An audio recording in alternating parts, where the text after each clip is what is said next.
Alright, welcome back again, everyone, to the seasonal wrap-up show. We just did 2 episodes of this a little while ago, and now we're going to jump back into the list in full. Sort of, because today is September 21st when I'm recording this, so we've got about a third of the shows are finished at this point. So, I kind of want to get a jump on it, so we're just going to start now. These 11 shows are finished at this point, plus the RWBY anime. So we're going to do it like last time, where I do like 5 shows at random, and it's going to be from this section here. And then for the 6th show to end each section of the video, we'll pick from this list down here, starting with RWBY. But for now, we're going to start with these, and as the shows end, I'll just add them back into the fold of everything. So, let's go to the randomizer and see what we get. So, how many shows do we have? Fucking too many tabs open. We got 31... Well, right. We're going to start with these 11 shows for now. So, let's throw 11 into the randomizer. And first show for this round is 11. Musashi-no. This is some kind of short series, and I have no idea what it is. Let's give it a go. Alright, I watched the first episode of Musashi-no, and I'm pretty sure that this is easily the ugliest show of the season. And I'm barely into the season. Hell, this might be the ugliest show of the year. This looks like fucking ass. And I don't expect much from TV shorts, but by God, this looks like ass. The compositing is fucking awful beyond belief. The character designs aren't particularly good, except for like 1 or 2 of them. And the animation, I can't tell if these are CG character models or not. I know they're definitely rigged. I know there's definitely animation rigging going on, and they are not drawing each frame. I know for a fact that is happening, but I can't tell if they're doing that with 2D or 2.5D models, or if this is just full CG, like 3D models slapped onto shitty backgrounds. And this is another one of those weird tourism ones where it just like shows you pictures basically of the different places they're visiting. These tourism ones are weird, man. But it's also not funny. And also the first like half of the first episode is just panning shots of character introductions with no dialogue, just like character cards with little chyrons across the screen. This shit sucks. Let's move on. Alright, Musashi-no off the list. Crank down the number generator, see what we get next. 6. When will Ayumu make his move? Alright, this is the gender swap Takagi-san show. I am very hyped for this. Let's fucking go. Alright, I just watched all of When Will Ayumu Make His Move, and that was pretty okay. It was fine. This one's kind of like smack dab right in the middle of Yamamoto's other 2 works for me. Definitely nowhere near Takagi-san's level. Honestly, I don't even think it reaches season 1 level for that. But at least it's not as bad as Kunoichi Tsubaki. This one was just kind of okay. And I think a lot of it has to do with the early episodes really almost speed running the relationship almost, because what happens is like they really lay it on thick in the first couple episodes. Like, Ayumu is very, very obviously in love with his senpai, and they really kind of accelerate the pacing at which, like, it looks like he's going to confess to her. But also, they put, like, that stupid, like, oh, there's got to be some obstacle that stops him from confessing to her. In this case, it's he wants to beat her in a game of shogi first. But even despite that, the pacing of these first few episodes really makes it seem like they're going to start dating fairly early in the series, and then it just completely stagnates after, like, the first few episodes. And it just constantly regresses back up until, like, the last episode and a half, where Urushi, our senpai character, finally starts to recognize that she is also in love with Ayumu, and then nothing happens. This is your very standard nothing happens rom-com. It's not offensive in any way, although I didn't particularly like Rin, the little Kohai character that used to know Ayumu back in middle school. Didn't really like her all that much, but I didn't hate her. This one is just kind of okay. I also definitely got a big sense of, like, I very much liked the other couple, Ryu and Sakurako. I liked them way more than Urushi and Ayumu. It just seemed like they had better chemistry, and also their relationship was progressing faster, and also their reason for not immediately being in a relationship actually makes more sense.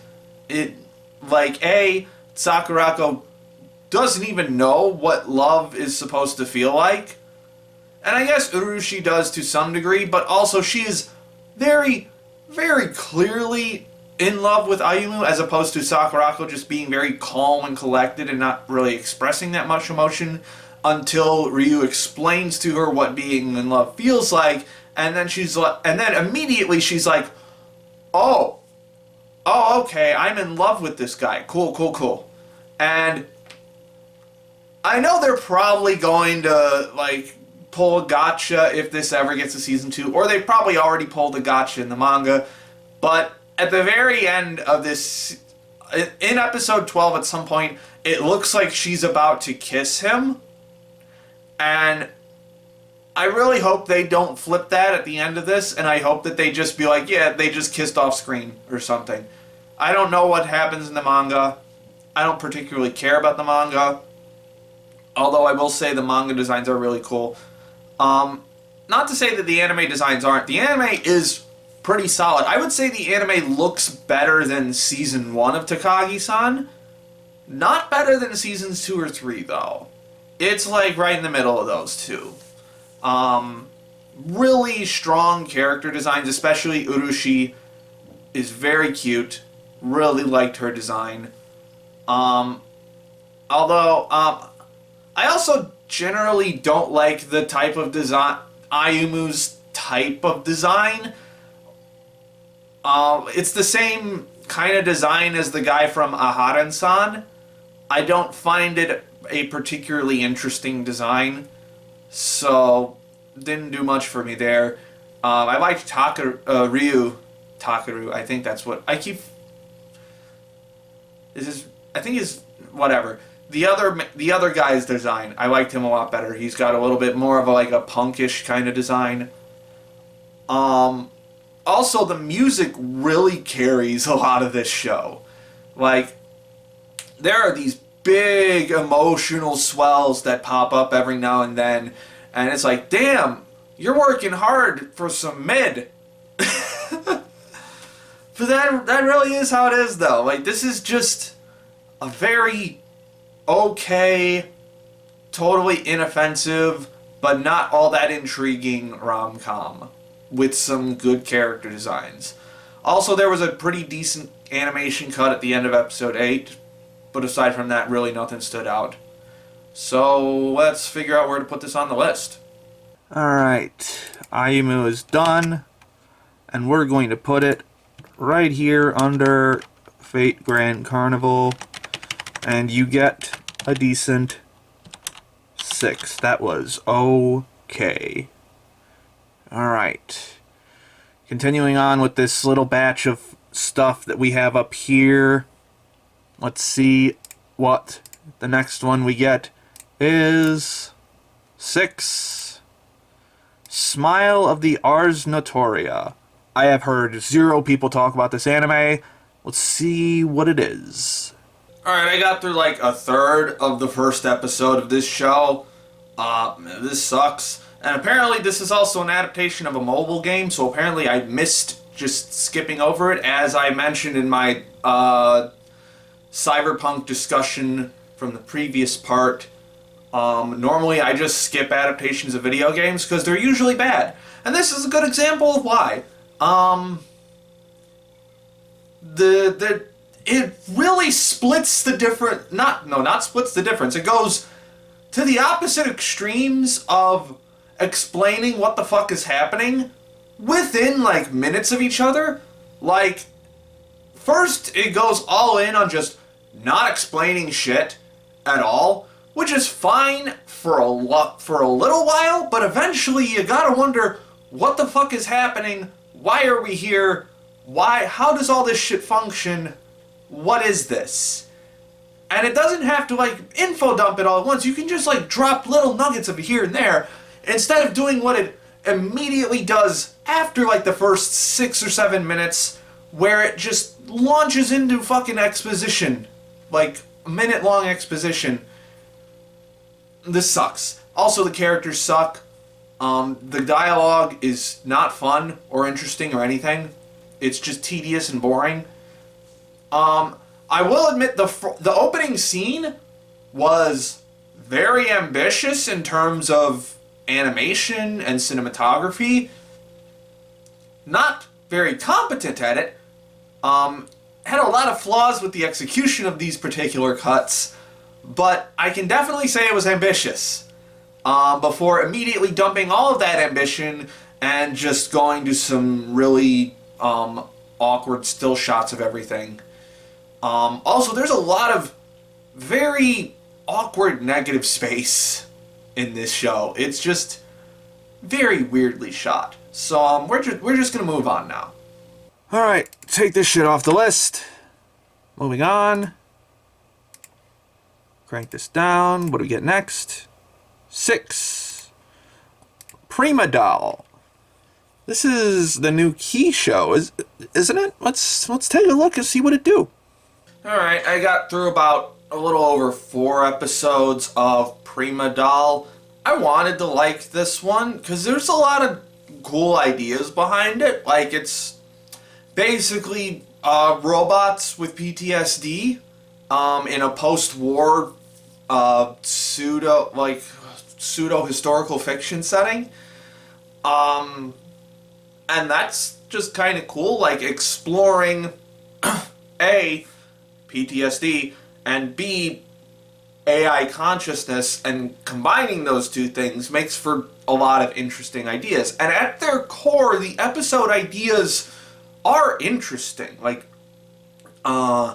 episode 2 in particular, I think, was super interesting, especially the way it ended with how Gekka doesn't like completely resolve her trauma by the end of this. With a lot of these episodes so far, like especially episodes 3 and 4, they kind of just get mostly like get happy endings to their like traumatic scenarios, sort of. But Gekka in episode 2 kind of just stays couched in that mindset of I'm still a soldier and I need to do my duty.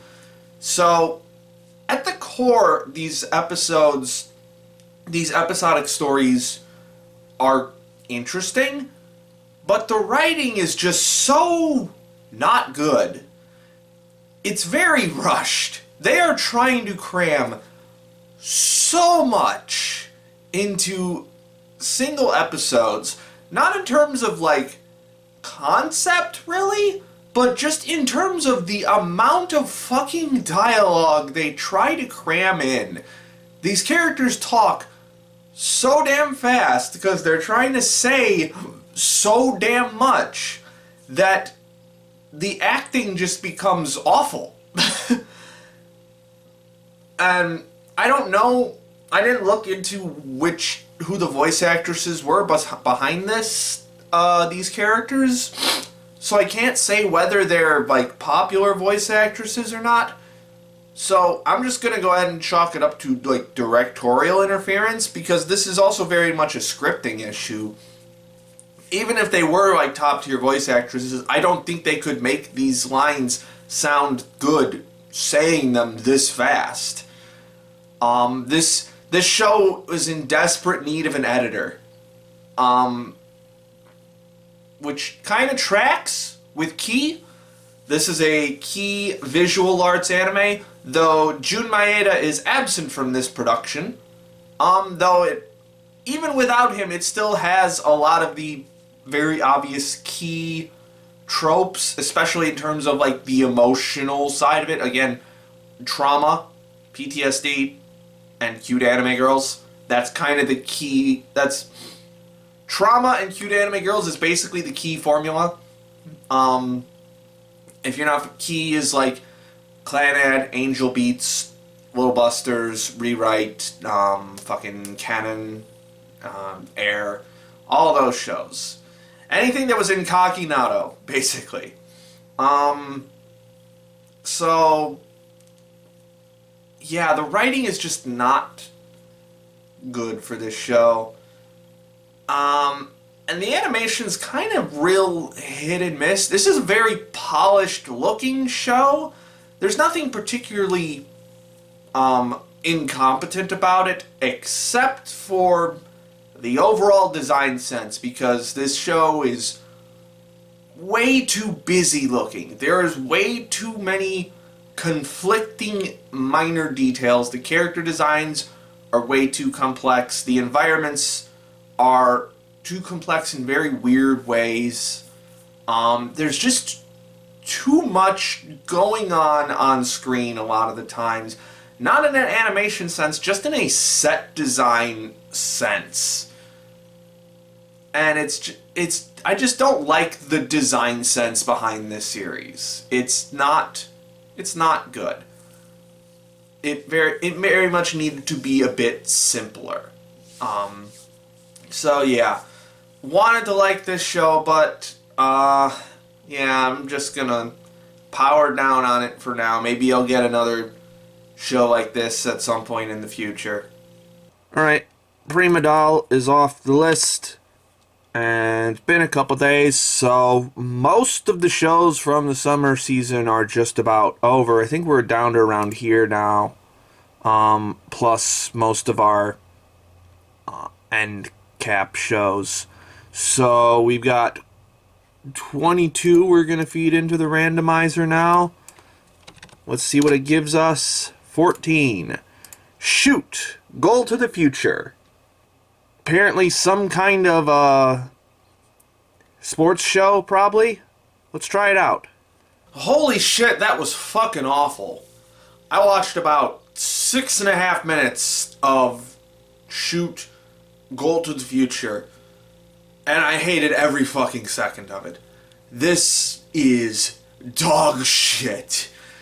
Animation's awful. The color design makes my eyes bleed. The main character is the most insufferable little shit I've seen in a very long time. Probably, well, not a very long time. He actually reminds me a bit of the shithead from Trapped in a Dating Sim, except this is a sports anime. So he's got the sports tropes wrapped up in it. Absolute dog shit. Don't like him in any capacity whatsoever. The rest of the cast is just shouting all the time. I hate it. There's no reason to watch this at all. It's just a fucking bottom tier sports series that they decided to shit out onto the screen for some reason. Let's move on. Alright, get this the fuck off the list. And I think that's enough for us to jump down to the bottom of the list here and start tackling some of these. And we're going to start with RWBY Ice Queendom. I already watched the first 3 episodes for my ANN video, so let's watch the rest and see how it do. Man, what a fucking show that was. So I just watched all of RWBY Ice Queendom. I have some notes. I think I liked it overall. Question mark. Several question marks. So I would still consider myself a RWBY fan, I think. Although I guess technically at this point I dislike more of the franchise than I like. Like, I still love the first 4 volumes. I think that is still fucking solid, good shit. Everything after that, varying levels of quality that I don't think has ever reached good yet. Volume 8 has come the closest.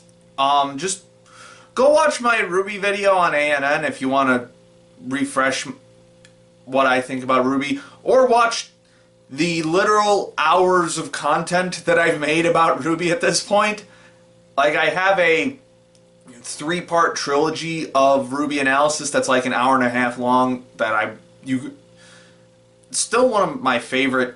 The second part of that I think is still one of my favorite videos I've ever made. But Ice Queendom is an actual RWBY anime, which I did not think was ever going to be a thing, but here we are. And where do I even dive into this one? Again, in my ANN video, I briefly talked about the first 3 episodes, so you can go back to that if you want my thoughts on that. But to briefly summarize it, I guess, they blaze through the first volume in about half the time that the first volume took, while also adding in the stuff that would be unique to this anime version, which is very much an alternate version of RWBY at this point, sort of. And really the stuff that they take from the old series, the plot lines that they take from the old series, are probably the worst parts of this show, because it's kind of just blazing through them to get to the other stuff, especially in those first few episodes. But once we get into the meat of the Ice Queendom part, it feels like old RWBY in a lot of sense, in that it's just, I say this in my part 2 of my big old RWBY analysis, but one of my favorite things about RWBY was just them constantly throwing ideas at the wall and making it all work in this really cool way that still felt kind of cohesive, but also still immensely insane and cool and fun. And I think that's something about RWBY that Ice Queendom captures really well, especially in like the early parts of this Ice Queendom arc. Like, it just goes fucking ham with awesome world building and really on the nose symbolism that I fucking love. And just the general like aesthetic of this queendom, of this dream world that Weiss has created. So I guess I should probably describe how this is different from RWBY if you haven't seen it. So basically they've added in this new character, Shion, and a new type of Grimm, the Nightmare. And Shion is like a person who exercises these Nightmare Grimm. And the Nightmare basically burrows its way into your heart and like causes you to fall into like a coma, essentially, where you're like trapped in a nightmare that the Grimm has built for you. You get trapped in your own little world that is built out of the deepest fears and anxieties in your heart. We saw a little mini example of it with Jean in episode, I think, 2 and 3. And then it really explodes with this idea with Weiss for the bulk of this series. Almost too much so. Like,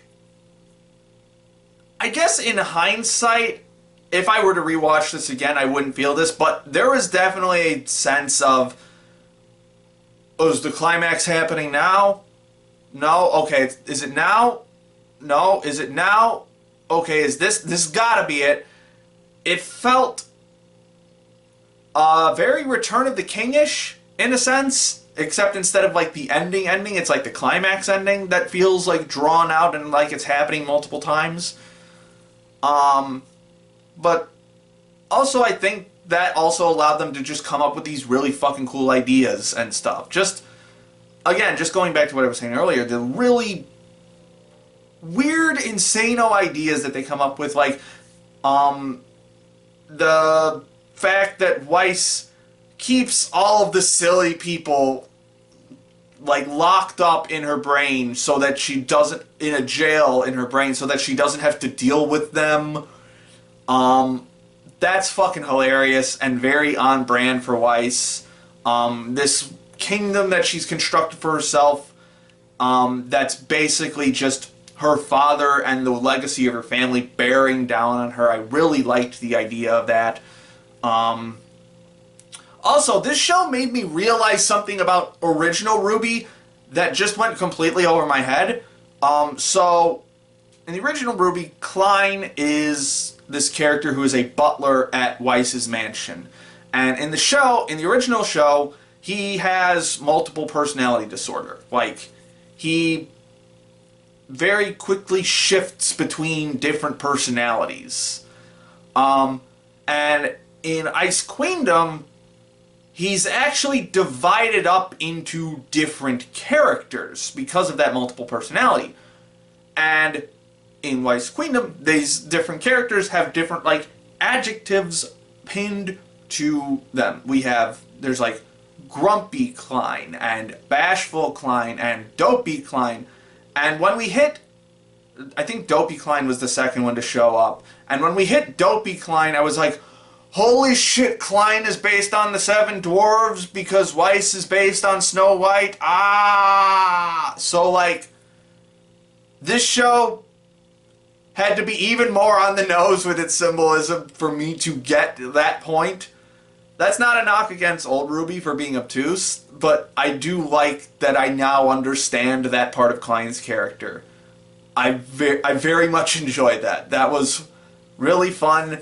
And now I gotta go back and rewatch, like, Volume 4 of RWBY, because that's where most of the Klein content is. And just, like, really, because I remember Angry Klein in my head from the series. I'm not quite sure of the rest of the personalities. I will have to definitely hone in on those. But that was really cool. Unfortunately, this show isn't quite as cohesive with its... Well, it's not even that it's not cohesive with its ideas. It's just that this show rushes like a motherfucker. Very much on a micro level, too. Not on, like, a macro level of, like, storytelling rushing.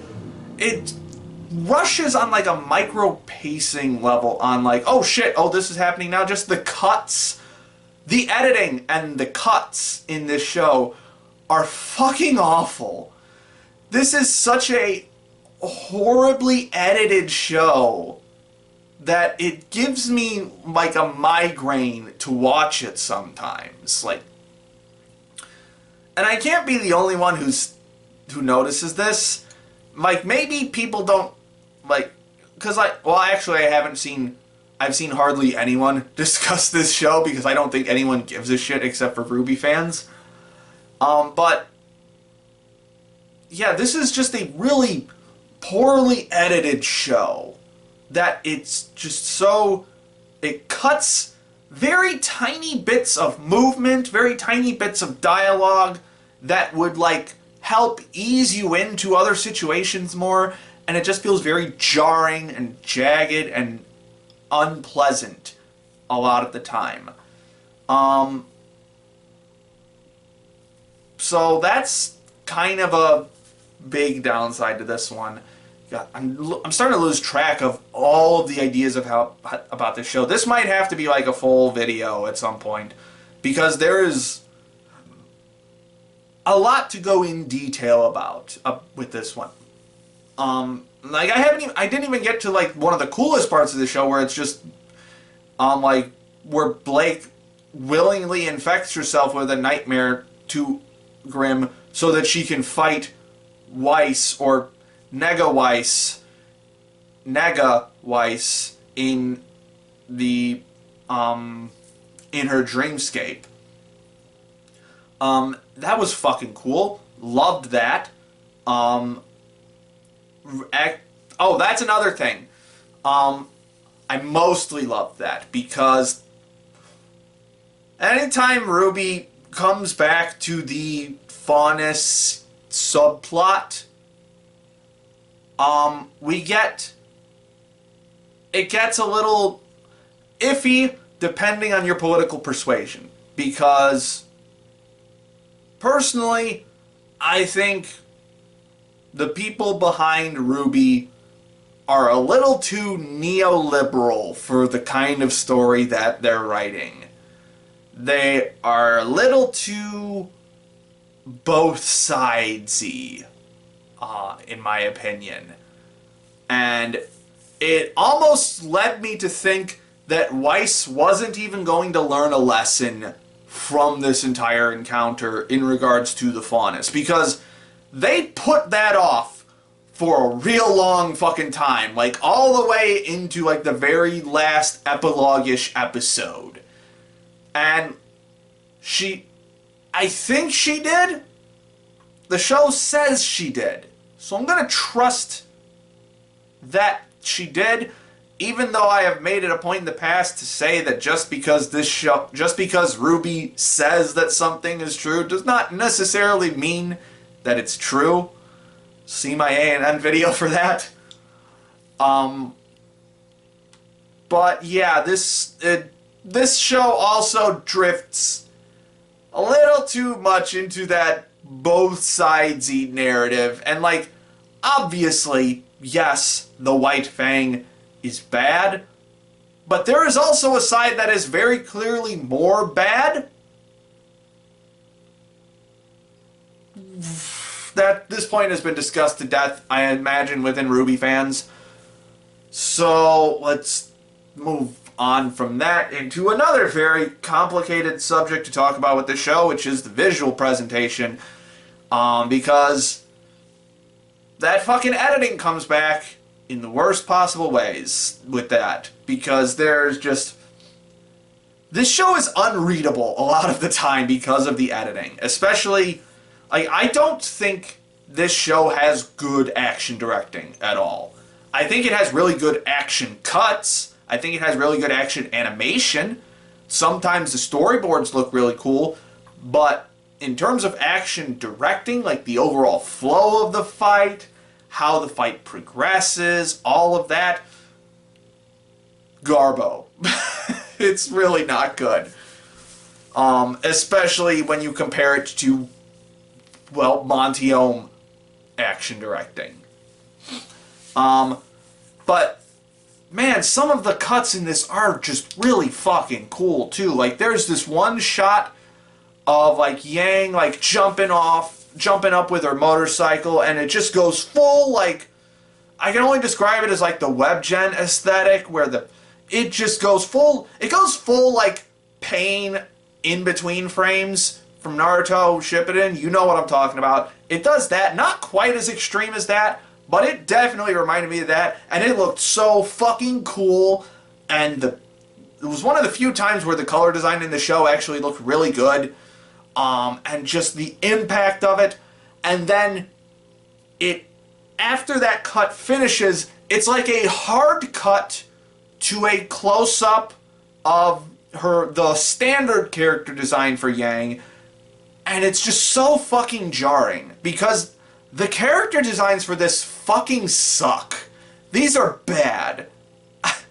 Like, I guess they were done by the person who did the original designs for Blackrock Shooter, which are designs that I don't particularly like either, but these are even worse.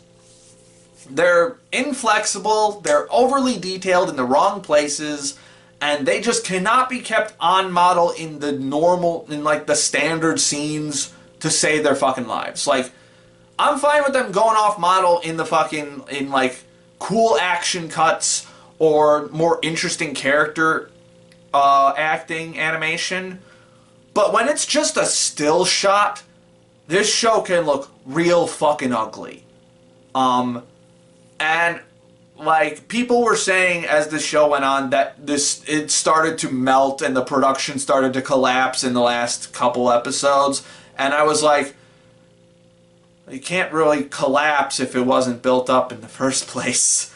Like, this show did not start off with consistently good animation. But it actually did seem to collapse in the last few episodes of this. Like, it just kept getting worse and worse. The action cuts still looked good, but man, there were just some real bad panning shots and still shots. And then there was one shot where there was a layering error during one of the shots. Like, you could see like part of Yang's leg just disappear because they couldn't get the layering right on the different assets in the shot, which apparently also happened with Classroom the Elite Season 2 this season. If I had a nickel for every time we had a layering error in an anime this season, I'd have 2 nickels, which isn't a lot, but it's weird that it happened twice. It's just, this is a, I said this on Twitter already, but much like original RWBY,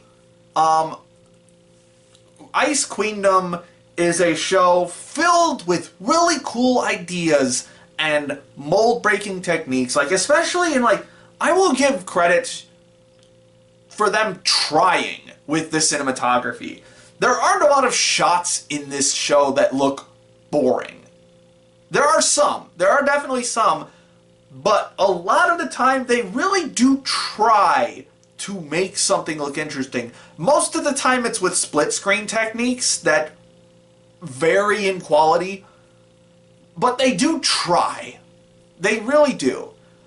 But on the whole, even though they have all these cool ideas and all these cool techniques that they want to try out, at the end of the day, this show does not have the talent or time or manpower or experience or whatever it is to really pull off the things that it wants. And I would argue that it's even more extreme with this show than it is with early RWBY. Because I still think early RWBY looks okay. I don't think it looks amazing in its, like, very standard outside the action scene shots. But I don't think it's the dumpster fire that other people say it is.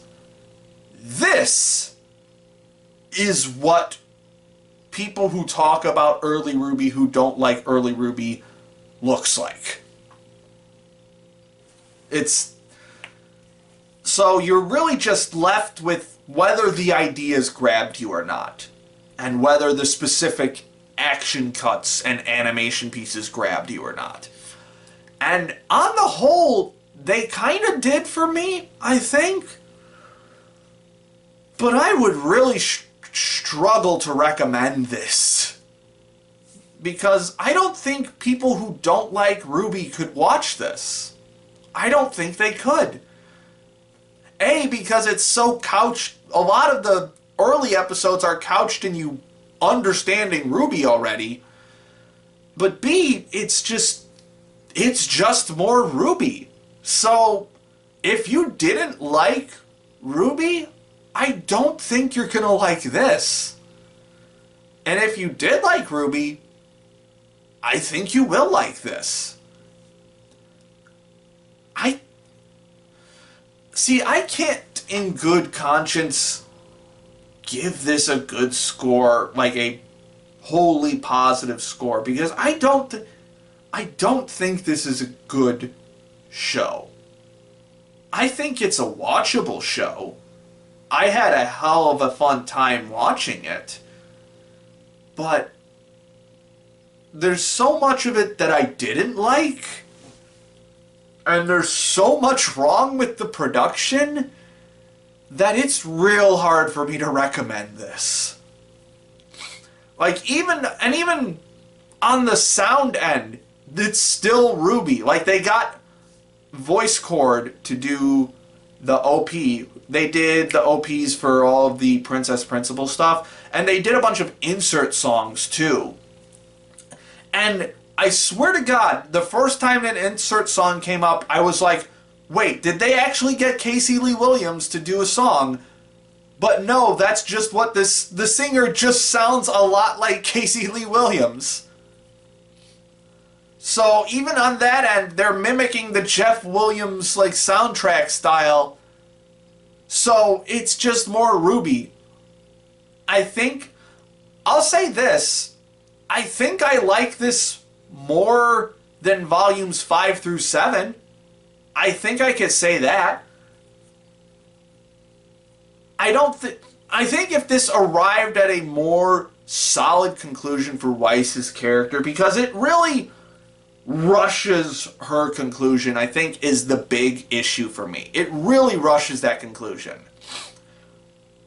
And it doesn't really dwell on it. So I think that's ultimately what makes me not happy at the end of this.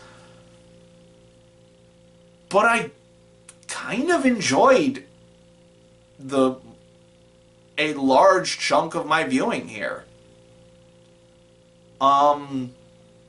So I would put this on par with maybe Volume 8?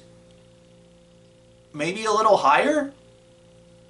Who knows? But that's all I have to say about Weiss Queendom for now. Maybe I will circle back to this topic a little later in the year, but let's go to the list and figure out where to put this. Alright, RWBY Ice Queendom is done, and where I'm gonna put it right in here, and you get a strong 5. Again, if that ending had been a little bit more solid, I might have bumped it up into the 6 realm, but it just leaves me feeling a little empty at the end. I might watch another season if it gets more, but I don't think this is getting more. We'll see.